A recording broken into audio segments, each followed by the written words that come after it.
Kung bago ka pa lang sa aking YouTube channel, please subscribe at i-hit ang notification bell para updated ka sa aking bagong videos.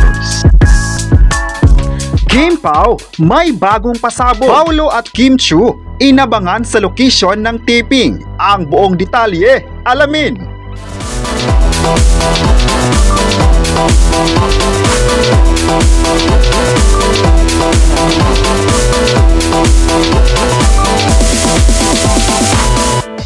Ngayong araw, July 3, mainit na mainit talaga ang balita dahil nga walang umamin sa pagitan ni Kim Chiu at Paolo Avellino o kilala bilang Kim Pao ay binato na naman sila ng matitinding pagsubok. Latest nga ngayon na marami sa mga lumabas na ulat sa social media na ipinagtatambal sina Paolo Avellino sa ibang artist at gayon din naman kay Kim Chiu na busy din ang mga netizen na i-partner ito sa iba.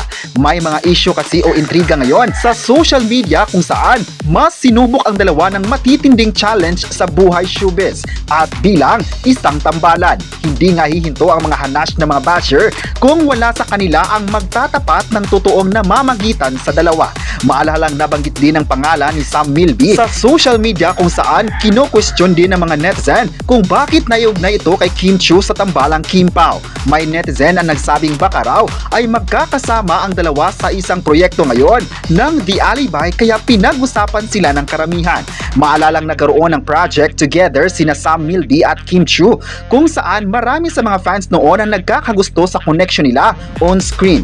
Pero dahil rin sa mga chikang ito ay nagbuo ito ng reaction sa mga tao ngayon. May ilan kasi ang nagsabing baka nagkaroon ng dalawa ng connection noon na hindi man lang isinapubliko. May ibang netizen din na nagsabing maganda ang naging participation nila sa mga serye noon sa ABS-CBN. Pero ayon pa sa pahayag ng kapamilya actor, wala silang relasyon ni Kim Chiu dati. Walang mga ganung bagay na nangyari noon at focus lang talaga sila sa trabaho. May netizen naman ang nagsasabing walang dapat ikabahala ang mga funny ng Kim Pao dahil walang demolition job ang magaganap sa sikat na tambalan ngayon sa TV. Ang Kim Pao raw ay isang modelo ng mga artist kung saan ipinakita nito ang value ng mga fans sa publiko at maging sa on-screen. Marami sa mga fans nila ang pilit ipinaglaban ang mga intrigang nakuha ng Kim Pao ngayon sa social media. Ilan sa mga komento ng mga funny ay paglaban nila sa mga isyong itatambal ang kanilang idolo sa ibang artist. Kaya ngayon pa lang ay tuloy support na ang lahat sa kanilang serye na The Alibi na mapapanood na sa Kapamilya Channel at ibang streaming platforms ngayong taon. Mula sa kanilang taping ay nakatutok ang mata ng mga funny at hanggang ipapalabas na ito sa TV screen. Walang makakapagpigil sa kanilang pagmamahal ni Kim at Paolo na hanggang ngayon ay busy sa kanilang aabangang serye. Sa susunod na tagpo ng The Alibi, pinaplanuhan na rin nila kung paano pagagandahin pa ang serye para mas kaabang-abang sa mga manunood. Maalalang ang dalawang direktor na sina F.M. Rias at Juju Sagen ang nasa likod ng mga bigating serye ng bansa kaya hindi sila papayag na magiging flop ang kwento ng The Alibi. May netizen din ngayon ang nagsabing ang dalawang kapamilya stars ay proud at excited na gawin ang mga gusto ng mga netizen.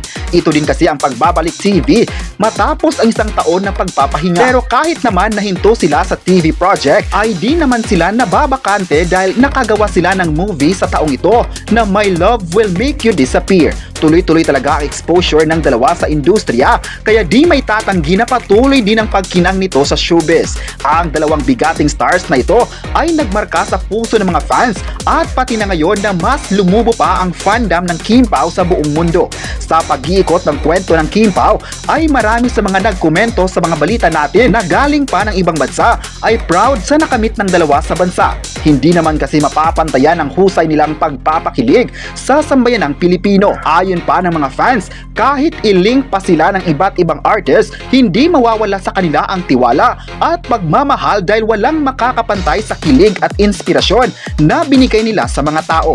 Masasabing isang modelo sila sa lahat na positive talaga ang naging komento ng sambayanan sa kanila. At ang The Alibi nga ang tanging regalo nila sa mga taong nagmamahal sa kanila. Thankful naman ang lahat ng production sa patuloy na pagmamahal ng tao sa Kim Pao. Kung hindi dahil raw sa mga fans ay hindi lalakas ang Kim Pao sa bansa. Nagulat nga rin sila dahil mainit talaga ang naging pagtanggap ng tao ni Kim Chiu at Paolo Abilino. Kahit maraming intriga ngayon ay di nagpapatinag ang dalawa at patuloy na nagtaping para mapapanood ito ng mga viewers. Halos nga di na makapagpahinga ang dalawa dahil parang ibinigay na ang best para sa nasabing proyekto. Kaya nga masaya ang mga fans sa Kim Pao ay dahil kung paano nila hinandle ang trabaho at love team. Mahirap raw na isabay ang dalawa dahil pwede kang hindi magpo-focus sa mga gagawin kung marami din namang mga intriga. Pero sa nakita ng mga fans ay never itong huminto sa mga desisyon na tatapusin talaga ang serye na masaya at kaabang-abang sa lahat. Importante nga ang mga fans na siyang bumubuhay sa mga lakas nila para magpursige sa mga proyekto nila. Sa kabilang banda naman ay usap-usapan ang nominees reveal ng Society of Philippine Entertainment Editors o SPEED para sa Eat 80s na ginanap ng Martes sa Rampa Drag Club. Kanya-kanyang hanash ang mga fan ng mga artista ang hindi nakakuha ng nomination. At sa online world, talaga namang panay reklamo ang mga fan ni Catherine Bernardo. Bakit raw hindi nominated si Kat for Hello Love Again at kuda pa ng iba? Buti nga raw si Alden ay nominated, pero in fairness sa ibang mga fani ng Asia Superstar, may iba naman raw sa kanila na thankful sa SPEED dahil noong 2019 naman ay si Catherine Bernardo ang nakakuha ng Best Actress Award sa pelikulang The House of Us. At karamihan din sa mga fan ni Kat ay na-happy nitong Miyerkules nang ilabas na ng SPEED ang mga pararangalan para sa Edis Box Office Hero Award dahil nangunguna nga sa listahan ang ex-girlfriend ni Daniel Padilla. Pasok nga sa listahan si Alden Richards sa listahan dahil sa pelikula nilang Hello Love Again na kumita lang naman ng more than 1.6 billion pesos. Anyway, bukod kina Catherine Bernardo, Alden, paparangalan din si Vice Ganda para naman sa box office success ng pelikulang And the Breadwinner Is at nangabog sa 50th Metro Manila Film Festival. Pasok din sa listahan sina Julia Barreto at Joshua Garcia para sa reunion movie nila na Unhappy. Para at sa box office heroes naman si Bossing Vic Soto pati si Piolo Pascual para naman sa Kingdom. Sa July 20 na ang Eat 80s at gaganapin yon sa Ceremonial Hall of the Marriott Grand Ballroom sa Pasay City at may delayed telecast sa Kapamilya Channel at Jeepney TV at may streaming din sa I Want Up simula sa July 27. Kaya marami sa ngayon ang excited kay Catherine Bernardo na mapapanood siya muli sa TV at maging sa movies. Usap-usapan din kasi ngayon na may pinipinch ang isang actress na ito na project ng sikat na direktor ng bansa. Aasahan raw na makakasama ito sa paparating na Metro Manila Film Festival. Talagang kaabang-abang ang magiging tagpo sa kanyang showbiz career. Marami naman kasi ang nagmamahal sa nag-isang Catherine Bernardo at proud sa natanggap niyang award. Kaya ano naman kaya ang gagawin niya exposure sa Philippine industry?